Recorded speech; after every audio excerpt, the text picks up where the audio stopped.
Bienvenue une autre fois, c'est une nouvelle leçon avec une nouvelle vidéo, c'est les préfixes.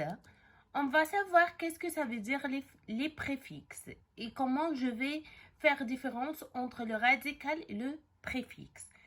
Alors, les préfixes, un préfixe se déplace devant un mot de base, c'est-à-dire devant le radical, pour former un nouveau mot, c'est-à-dire un autre mot dérivé, qui aura un sens différent. C'est-à-dire, je vais ajouter pour le radical un autre mot, je vais obtenir un mot de sens contraire.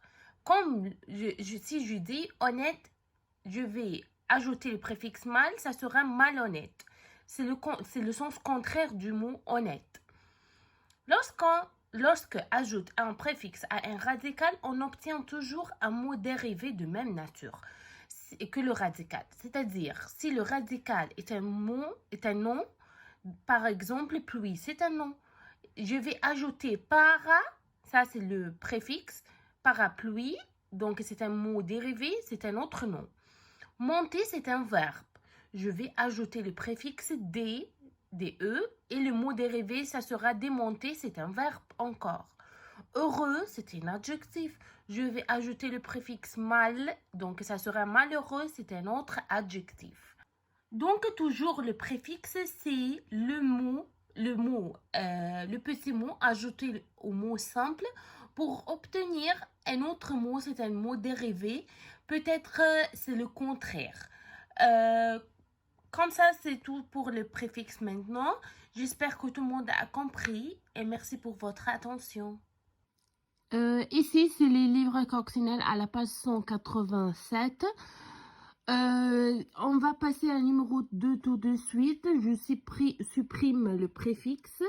Alors, déshabiller, où est le préfixe? C'est le DES. Je vais le barrer. Désobéir, c'est le DES. Excellent. C'est le mot obéir tout de suite. Désagréable, c'est le DES. Donc, le mot simple, c'est agréable.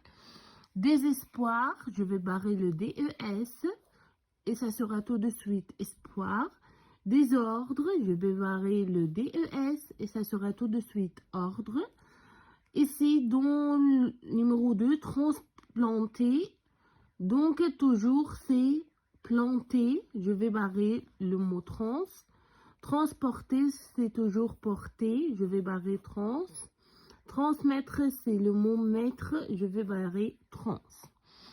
Si on regarde un numéro 2, un numéro 3, pardon, j'entoure le préfixe et je complète la phrase. Un triangle est une figure géométrique qui a 3. Où est le préfixe dans le mot triangle? Excellent. Tri. Donc, il a 3 ongles. Un trident est une fourchette à 3. Ça, c'est le préfixe tri. Donc, il a 3 dents. Je vais ajouter 3. Je complète le préfixe et il signifie quoi? Alors, ici, le préfixe, c'est quoi? Tri. Et il signifie quoi? 3. Ça va?